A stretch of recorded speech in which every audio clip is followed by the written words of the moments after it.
पद्मिनी भद्रे आयुरारोग्यदायिने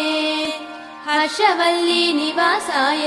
सूर्यदेवं तव सुप्रभातम्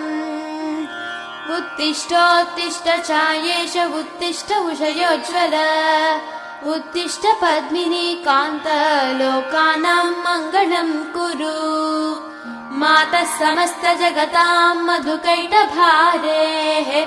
सव्येतराक्षी परितोषिणि पद्मनीड्ये नाथानुबद्ध भुवनावनबद्ध दीक्षे प्रत्यक्ष दैवतरमे तव सुप्रभातम् छाये किलाश्रित वरप्रद कल्पकल्पे विस्वाप्तधाम निलयामल दिव्यभासे